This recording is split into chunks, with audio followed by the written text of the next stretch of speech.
But even if it is a dream, there must be something that is more real than the dream, without which the dream could not be taking place, could not be.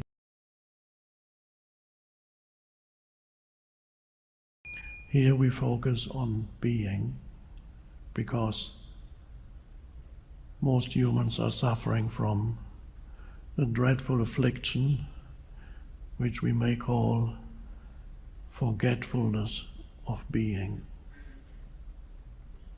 And because there's forgetfulness of being, they are lost in doing. They lose themselves in their doing. Or if they are not doing anything, maybe they're hanging around at street corners, then they are lost in semi-consciousness. They have moving below thinking, or they're trapped in very dysfunctional mind patterns. And even the thinking we could even categorize as that's also a kind of doing. That doing is not just activities that you're engaged in daily life, but underlying this external doing, there's the doing of thinking. The thinking is happening, and that belongs to the realm of doing. Although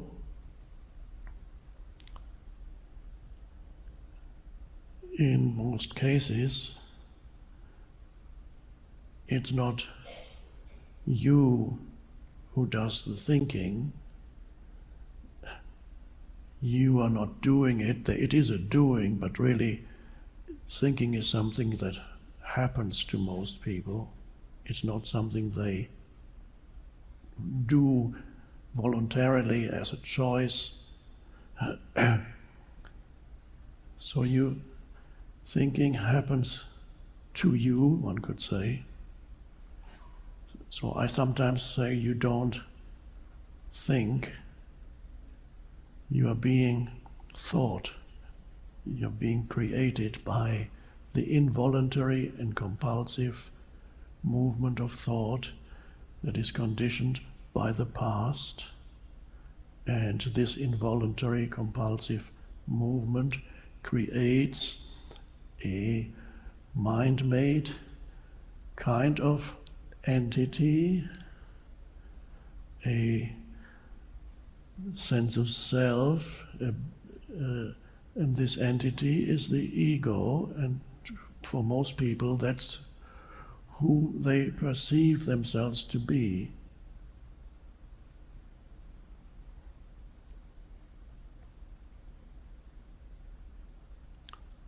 And so you live with this entity. You are there's a good analogy one could use, that is that you as the deeper consciousness are asleep, and you're dreaming the dream of your life.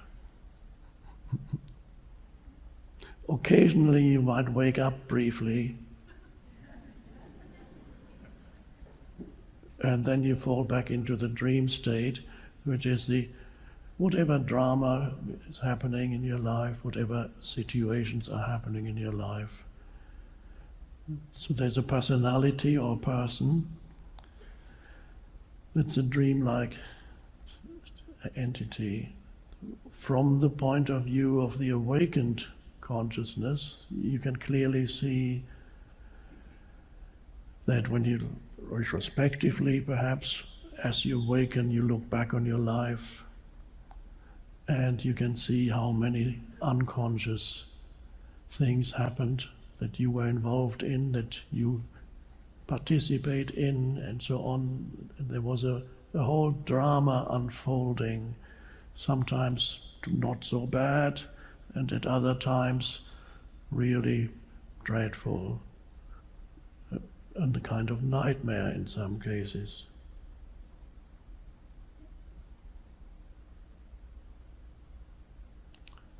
And so if you go back in all traditions, whether you go to Western philosophy or Eastern spiritual traditions, there's often the comparison of unawakened existence with a dream state.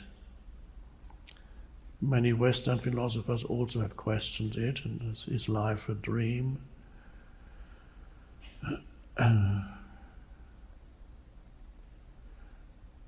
Famous play by Spanish playwright Calderón de la Barca is La vida es sueño, life is a dream. It's an ancient play.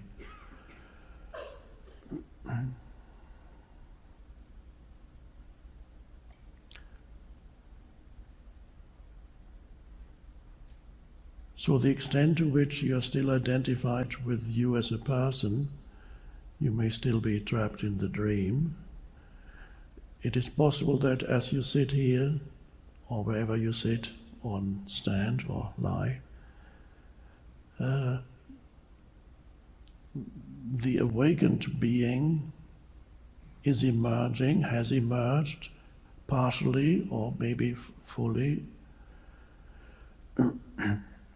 And so you might be a hybrid between the dream, the dreamt entity, and the one who is doing the dream, which is the consciousness.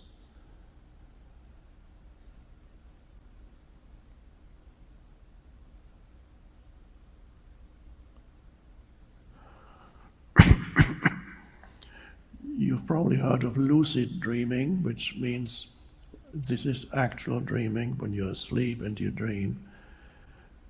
It can sometimes happen you're in the middle of the dream, you suddenly realize that you're dreaming. It's a very interesting point. Oh, it's all a dream. And then you might think, okay, I could do anything now. What can I create in this dream?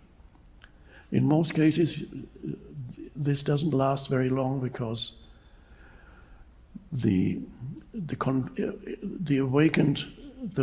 state of wakefulness in conventional terms is not really compatible with dreams. So it's very brief. If you become aware in the dream, it's most likely that very quickly you'll wake up out of the dream, then it's gone. And then you wake up into normal wakefulness, which is another, spiritually speaking, another kind of dream. Now let's assume that right now, this room here, a man speaking, you sitting there with your history, with your person, conditioned, created by your history, and we could perhaps assume, could this be a dream? Could you be dreaming this, where you, in the middle of the dream, you're dreaming of a man who says you may be dreaming? Oh.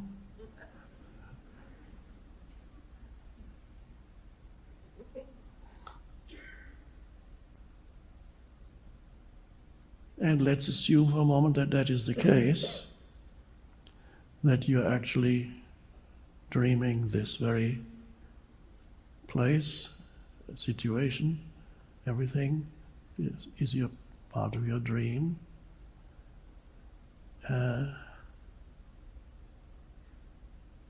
We don't know. It could be the case. It depends how you look at it. From a certain perspective, it is. From another perspective, it's not. Let's assume that it is for a moment. But even if it is a dream, there must be something that is more real than the dream, without which the dream could not be taking place, could not be. And this prerequisite is, of course, there must be a consciousness in which the dream happens. So it becomes of secondary importance whether you're dreaming this moment or not. Even if you are dreaming this moment, there must be an essence within that dream that is real, and that essence is the light of consciousness in which the dream images appear. And that light of consciousness is creating the dream, but the moment you realize that light of consciousness within you, that's the same thing as awakening within the conventional dream, the normal kind of dream that I just talked about, right here now. Let's assume this is a dream-like thing. In many ways it is, because dreams evaporate very quickly. They come, and then something else happens. After this retreat, you might wake up the morning after and say, did I just dream of this retreat? Or did it actually happen? So let's assume it is, and suddenly you become aware of something within this dream, if that's what it is, of something beyond that, something that transcends the dream, is not separate from it, but without which the dream could not exist, and that is the sense of beingness or presence, of I am, of consciousness. The realization that you are conscious, or rather, that's not, the language is very deceptive. The mistakes can easily creep in the moment you verbalize something. When I say you are conscious, it's not quite right. You are consciousness. The essence of who you are is consciousness. If I say you are conscious, and there's two of you, the you and the consciousness. So in the dream, if you suddenly realize that which is beyond the dream, by becoming aware, not becoming aware of something that arises, because everything that arises would be part of the dream, not becoming aware of any new form that arises as a thought or a sensory perception or an emotion, but becoming aware of awareness, which is not something. It's not, you can't say, there it is, I got the awareness, there it is. Oh no, it's over there.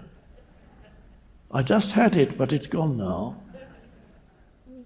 So awareness or consciousness cannot become an object of consciousness. Everything else is an object that arises in consciousness. But if you attempt to make consciousness into an object, then you're lost again. You cannot make consciousness into an object, because consciousness is the very thing. If you're looking for, let's say you're looking for yourself beyond the person, where's the real me? Where's the real? I want the being behind the person, that I'm looking for it. If you're looking for it, waiting for an experience in which this thing happens, that would be very misleading, because you would be waiting for some experience, fireworks, spiritual fireworks, the ultimate vision, as you see in some ancient paintings of Christian mystics, and they go,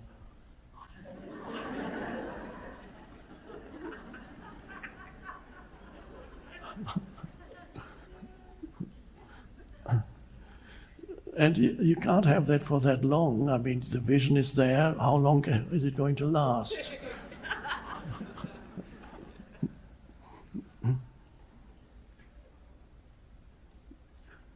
So if you're looking for yourself, in the realm of experience or in the realm of manifestation, phenomena, object of consciousness, you can't find it there because the very thing or no thing that's looking for yourself is you.